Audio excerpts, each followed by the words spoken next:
Ngayon ho mga kababayan, dumito muna tayo. Kanino ba 'to? Alisin na natin 'yon 'no.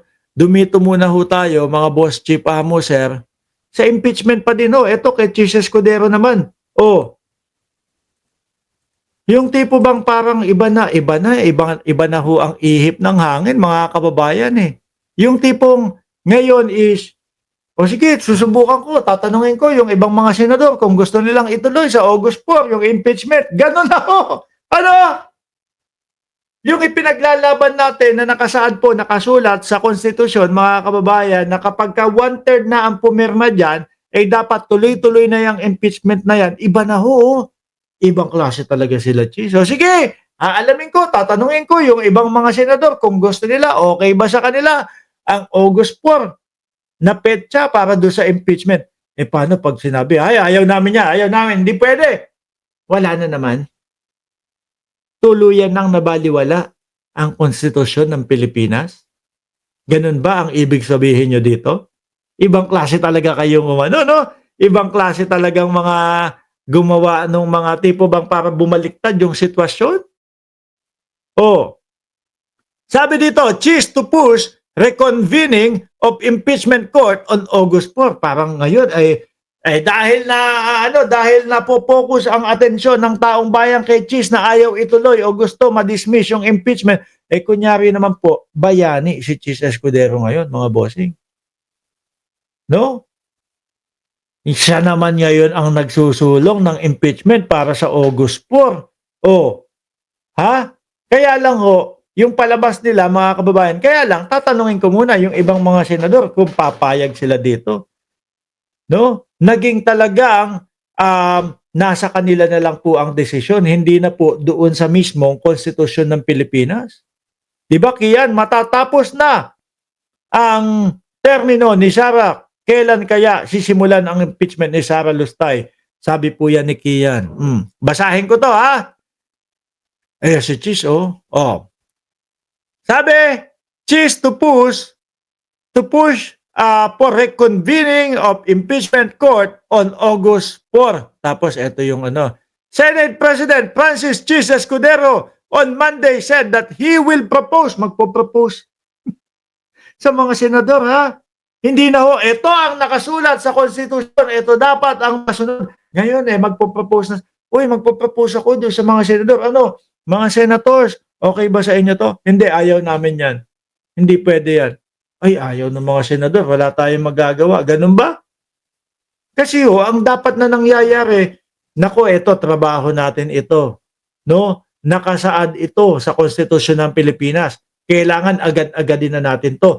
Ang sinasabi ng konstitusyon ng Pilipinas, kailangan mangyari ito. Oh, dapat ganun ho eh.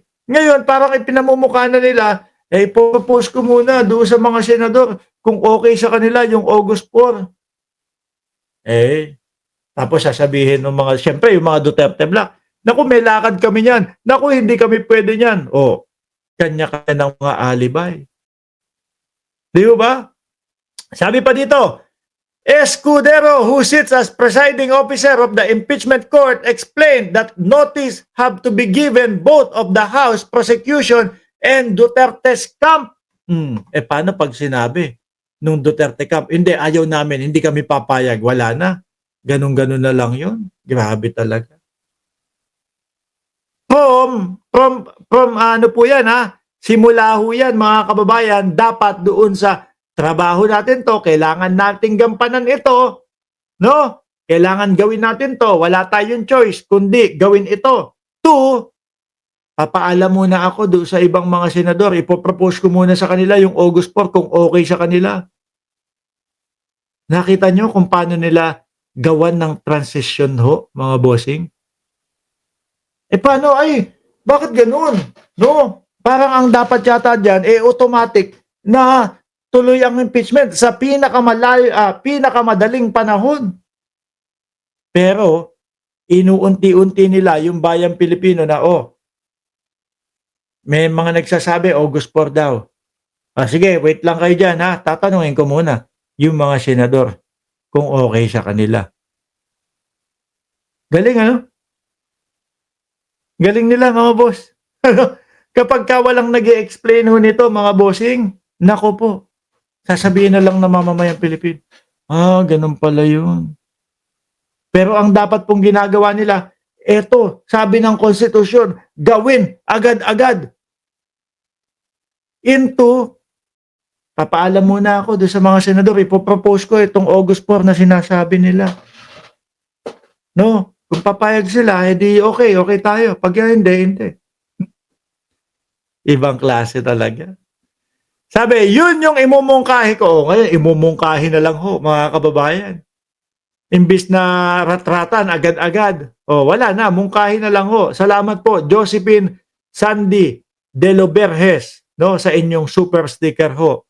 Sabi dito ni Chis Escudero, yun yung imumungkahi ko. Bakit yung petsang yon? Dahil kailangan bigyan notice ang mga partido. Hindi naman pwedeng naisipan lang ng majority ng Senado. Pag open ng Senado, bukas na bukas din. Kailangan may sapat na panahon. Ang haba na ng panahon niyan. Grabe! No? Ilang panahon pa kaya ang uubusin itong mga ito? February 5, mga kababayan. Ano na ho kayo? February, March, April, May, June, July. Pagka August 5 po, 6 na buwan na talaga yan. Di ho ba? Sabi ni Mishi Cruz, cheese insertion. Yan, pag-uusapan natin yan bukas, mamayang gabi. Dahil, ito pa, nasa pa. Kailangan may sapat na panahon para mabigyan ng notice yung mga partido. Tapos pag nabigyan ng notice, tapos kapag ka nagkasundo, next month ulit. No? Sa susunod na buwan ulit. Tapos pagdating ng susunod na buwan, mga kababayan, may panibagong alibay na naman sila. Ganon ang ginagawa po nung Senado, mga bossing. Kaya po yung konstitusyon ng Pilipinas, kaya lagi na nasasabi, nababoy na, nasa laula na. Kasi wala na. Hindi na nasusunod ho.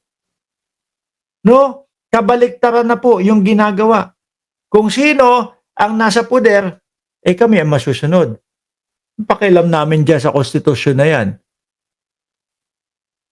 Di ba? Ganun po ang pinapamukha nila sa atin. Anong pakialam namin sa konstitusyon na yan? Kung sabihin ng konstitusyon na kapag ka meron sapat na bilang na ng Kongreso, kailangan agad-agad na sa lalong madaling panahon, magtuloy-tuloy na tayo into impeachment trial. Pakialam namin dyan. Kami nakaupo dito, kami senador. Ganun po ang pinapakita nila, mga bossing.